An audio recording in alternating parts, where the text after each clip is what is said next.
Hey everybody, welcome to Obscurities and Miniatures. We're back with another release from Battle Yak Miniatures. Today we're going to take a look at their new line of Skum Grot Sky Raiders, which is a most GW name if I've ever heard that style of naming convention, but it works for these guys, I gotta say. So what are Skum Grot Sky Raiders? And I gotta really take my time to say that because I swear I'm going to end up just garbling it in a sec. But anyways, they are a set of steampunk slash good old traditional goblins, basically.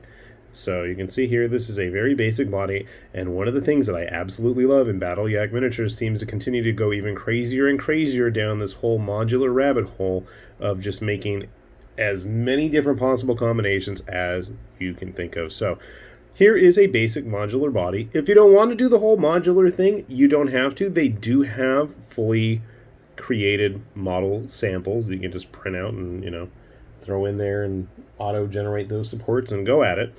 But where's the fun in that? You guys know I'm an old schooler when it comes to having to build it. So there are a ridiculous amount of options, which is to be expected.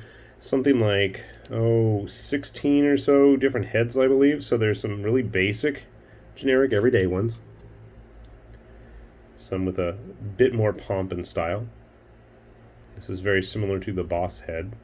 I think it actually is the boss head. That's okay. Put it on a regular body if you want. Another mohawk one. I thought I had some of the snoot ones. I guess I didn't. So you'll notice that most of these have very small, traditional, regular size noses. There actually is an option on quite a few of them to have more snooty style noses. Here we go. I built one already to prove a point. So you can see here, I went with a very traditional style goblin. Obviously, if I wanted to, we could make it much more high-tech looking. Just fun little sculpts. I want to say there's at least 4 different bodies or so. Not all of them have shoes. That's why I wanted to go with the more techie style for the shoes. But yeah, you can see there. So there's all kinds of varieties in terms of body size. Not body size, body shape and choice. Size we'll get to. But then there are all of the weapon options. We got guns, variations on guns, bombs, comical cartoony bombs. There were sticks of dynamite like this guy's got here in his hand. There are bundles of dynamite connected to an alarm clock, naturally. Wrenches, more pistols.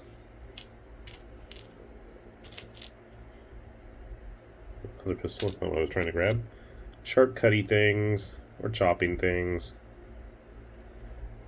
And there were some boss weapons. Open hands, pointing hands, brass knuckles, big swords. So you do get quite a lot of variety in terms of what you can actually build. So here's my examples. But I'm actually not done yet. So they decided to go take it one step further, and they are called Sky Raiders after all. So they needed to have some kind of rocket packs. Now, these rocket packs, I guess you hypothetically could actually glue them on these guys, but then there is a whole nother subset of sky goblins. So these guys are actually a bit more posed like they're supposed to be flying. As you can see, he is a single piece.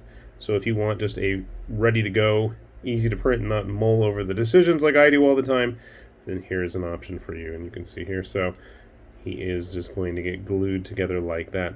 And there are actually a couple of different basing options. There's the usual old-fashioned kind of curved stand, or then there's these fun smoke explosions. And this is kind of cool. So there actually is a little port on the back of the rocket, and you can just stick it in there. And your airborne goblin infantry are good to go. Obviously, I haven't glued him together. And there actually are a couple of different rocket varieties as well. And it wouldn't be any kind of a Patreon-style release without a big, bad boss-type encounter to go with it. So this is actually the boss body. It is a female one. She is a little bit bigger than the rest of the crew, so I figured that's why she's going to have the bombs. Or you can go with a sky option. And what's interesting is, so her backpack, this is actually a single piece. So we are getting better with those support removals. Obviously, it is all those spots and nubs all over her are supposed to be there. They're all nuts and bolts. But yeah, this was actually, I managed to do it as a single piece, which was kind of cool. There are options. If you want, you could do it a totally modular version. She doesn't have the weapon hands. She doesn't have a head. You can do this whole rocket pack by itself. These turbines on the sides with the wings are actually optional as well, so you can have yet another backpack rocket. I want to say there's 3 different designs at least. So there's a lot you could do with these. And I mean, hey, if you wanted just to have a whole bunch of rocket packs for your orc boys, then it's an easy way to make a whole bunch of them. And then the big boss booster has its own special ignition stand there to lord it over the rest of them.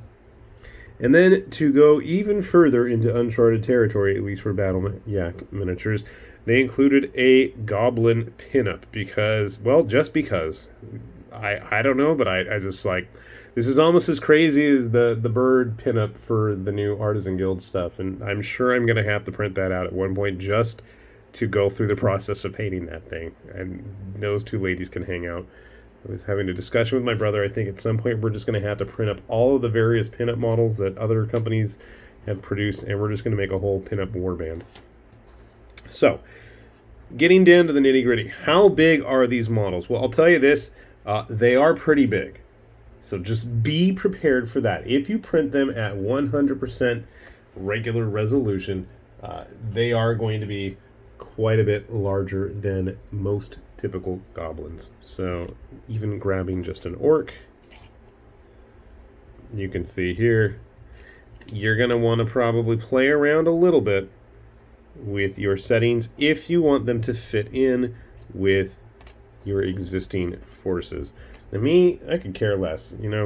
They look like their own breed of variety of goblinoids. Actually, this guy, the more I look at him, he reminds me of one of the goblins from Goblin Slayer. I think that's what it is. I don't know. Maybe it's the pointy nose and the wild look on his face and the less than average intelligence that seems to be going on behind there.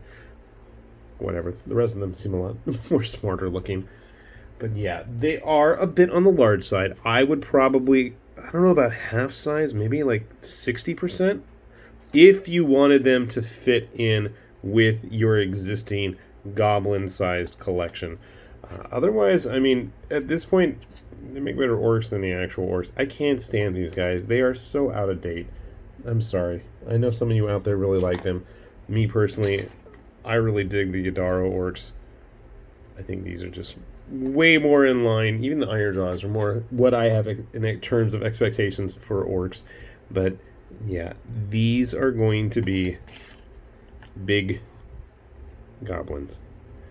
So do your due diligence prior to printing. I know there's all kinds of like little measuring sticks you can include on the print bed while you're getting that all set up in your slicer of choice. So keep that in mind. My guess is probably around 60% if you want them to fit in. But like I said, if you wanted to just do your own thing with it, go for it. My suggestion probably is going to be that if you do end up shrinking them down and printing them at a smaller resolution, I would probably go ahead and in some kind of 3D modeling program, probably go ahead and include the weapon hands on there. I would just be afraid that it's going to be more of a hassle at that smaller size to get everything attached where it needs to be. And then on the other hand, looking to the future with these, I can't help but wonder. My first thought is, what about using them for something like Starfinder? Battle Yak Miniatures did do their kind of Doomslayer guy, marine type models that I haven't had a chance to print yet.